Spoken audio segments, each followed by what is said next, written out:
जय हिंद दोस्तों। केंद्रीय कर्मचारियों के लिए, सैनिकों के लिए बहुत अच्छी एक और खबर निकल के आई है। यानी एक और आदेश पारित हुआ है 11 नवंबर 2024 का, जिसमें कम्यूटेशन रिकवरी पर रोक लगा दी गई है। मैं क्यों इस बात को कह रहा हूं कि जैसे इसके ऊपर एक बड़ी लड़ाई लड़ी जा रही, जैसा कि नोशनल इंक्रीमेंट की लड़ाई लड़ते आए और उसका अंतरिम आदेश लगभग पास हो गया, लेकिन कभी भी हुआ हो, लेकिन वो आदेश आप समझ सकते हो कि 2023 से प्रभावी हुआ है कि 3% आपकी पेंशन बढ़ोतरी की मंजूरी मिल गई। हालांकि सरकार ने उसमें अन्य पेंशन गणना से उसको अलग रखा है। इसी तरह कम्यूटेशन के ऊपर 11 नवंबर को एक और आदेश आया, उसमें कहा गया है कि जितने भी आपने एविडेंस दिए गए वो आज के जो ब्याज की व्यवस्था के अनुरूप आपका 12 साल काफी है। और इसी तरह पर गुजरात सरकार अपने राज्य सरकार कर्मचारियों का जो कम्यूटेशन देता है उनको 40 से 50%, उसकी रिकवरी सिर्फ और सिर्फ 12 साल तक करती है। आंध्र प्रदेश गवर्नमेंट भी इसी तरह करती है, वो 13 साल तक करती है।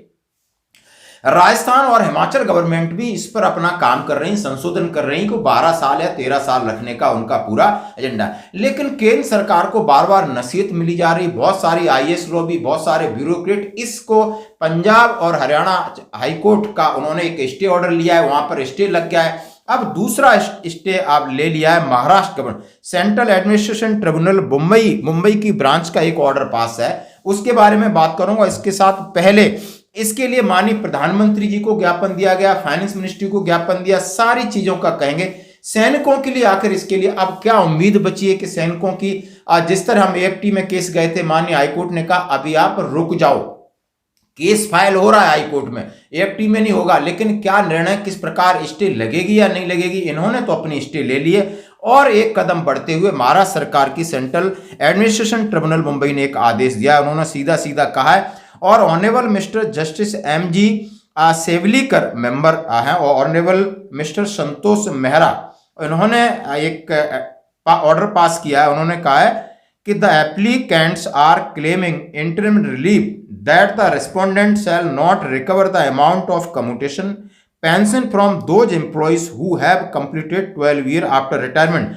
यानी जो लोग रिटायरमेंट के बाद 12 साल अपना रिकवरी पूरा कर चुके हैं, यानी रिटायरमेंट के 12 साल हो गए, उन्होंने कम्यूटेशन ऑप्ट किया था, उनकी अब कम्यूटेशन की जो रिकवरी बंद हो जानी चाहिए। Fact in brief are that applicants have retired from Department of Post, they have commuted 40% of their pension. Annexure A65, list of applicants who have completed 12-year retirement. Government of India was placed in order registration of commutation pension after 15-year retirement. Fifth, Central Pay Commission has given justification for reducing period of registration of 12 year instead of 15 year. उन्होंने कहा कि जैसे कि भारत सरकार ने 15 साल recovery का नियम बनाया, 5वें वेतन आयोग से इसका केस लड़ा जा रहा है। उन्होंने कहा अब कोई औचित्य नहीं है कि आप 15 साल करो, जो रेट ऑफ इंटरेस्ट है इस बात के गवाह है कि आप 12 साल में आपको काफी इंटरेस्ट मिल जाता है और इसकी रिकवरी इसके लिए काफी है। और उन्होंने कहा है कि the applicant contend that mortality rate has going down every passing day. Interest rate, repo rate has gone down from 16% से 14%.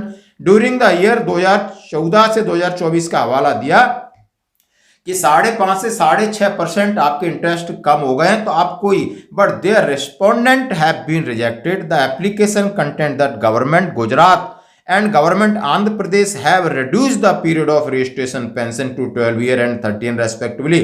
The applicants further contend that registration pension is governed by Rule 10A CCS. उन्होंने कहा है इस तर्ज पर उन्होंने कहा है कि गुजरात और आंध्र प्रदेश की सरकारों ने इसका निर्णय लिया है और 12 साल और 13 साल कर दिया है। उन्होंने कहा it has also urge that honourable Punjab Haryana high court has granted interim relief under the rule of that state and therefore no relief can be granted to the applicant who central government employ. यानी एक state दे रही है, पंजाब और Haryana high court ने stay लगाया, वहां रुक गया है, गुजरात ने रिड्यूस कर दिया है, आंध्र प्रदेश ने रिड्यूस कर दिया है, राजस्थान रिड्यूस करने वाली है, तो सेंट्रल गवर्नमेंट एम्प्लॉयज के लिए सेंट्रल गवर्नमेंट क्यों नहीं सुन रही है, जबकि सेंट्रल गवर्नमेंट ही सत्ता की शीर्ष पर बैठी है और उनको सारे नियमों का हवाला दिया कि आपकी रेपो रेट और ग्रोथ लगातार 2014 से 24 तक गिरते जा रहे हैं, फिर क्यों आंख बंद करके शोषण कर रहे हो। Comment rule different from the rule. उन्होंने कहा the question estoppel the comes into pay, representation made by one person, other person acting the representation, change his position of this determine, then person making representation उनका है, having regard to the above, we are inclined to grant interim relief to the applicants number 10, 11, 13, 14, 15, 27, 39. The respondent till further order shall not recover the amount towards commutation for pension respect of applicant so and so completed after 12 year list the OA. उन्होंने कहा है कि जितने applicants हैं मैं उनकी pension recovery पर रोक लगा रहा हूं, ये माननीय ये कोर्ट का ऑर्डर है, आप देख सकते हो। तो इस प्रकार आप सारी चीजें हमने इसमें कवर कर दी। सैनिकों के लिए अभी केस चल रहा है, इन्होंने अभी तक इंटरिम यानी किसी ने स्टे नहीं लगाया, लेकिन इसका केस और आगे बढ़कर सरकारी कर्मचारियों की कम्यूटेड पेंशन 12 साल की जगह 15 साल की जगह 12 साल के बाद बहाली, जानिए प्रस्ताव क्या है। इसके साथ उन्होंने जज साहब के सामने को उदाहरण रखा कि यदि कोई अपनी पेंशन कम्यूटेड कराता है और यदि वो 15 साल तक यानी 31 जनवरी 2017 को रिटायर्ड होता है और उसकी पेंशन 16,000 रुपये कम्यूटेड कराता है, बिक्री करता है, तो उसको टोटल पैसा मिलता है 15,73,248 15,73,248 मिलता है। और 15 साल तक उसकी रिकवरी होती है तो सरकार उससे वसूलती है 28,28,000। 15,73,000 और 28,28,000 आप समझ सकते हो, आप समझने आराम से आपको समझ में आ गया होगा। 13 लाख लगभग 13 लाख से लगा करके 13 लाख से ज़्यादा वसूल कर रही है। 13 लाख से ज़्यादा 13,28,000 या 13.5 लाख ज़्यादा वसूल कर रही है। किस लिए? जब तक ये लगभग 12 साल में ब्याज सहित 15 की जगह 20 लाख रिकवरी हो जाती है, फिर 3 साल की रिकवरी में आप देख सकते हो 13-14 लाख रिकवरी होती है। तो ये गवर्नमेंट के सामने एक एग्जाम्पल भी सेट किया गया था। उससे बाद केंद्र को नया प्रस्ताव भेजा गया है, संयुक्त पारदर्शित JCM की परिषद में ये बात उठाई गई थी, इसको 12 साल किया जाए। हाल ही माननीय प्रधानमंत्री को संबोधन में एक पत्र भी लिखा गया था कि उनकी जो 14 मांगे थी इसमें इसका संस्करण दिया गया था कि आज के हिसाब से कोई औचित्य नहीं है कि आप कर्मचारियों की कंप्यूटेशन रिकवरी आप 15 साल तक की जाए। दोस्तों धन्यवाद।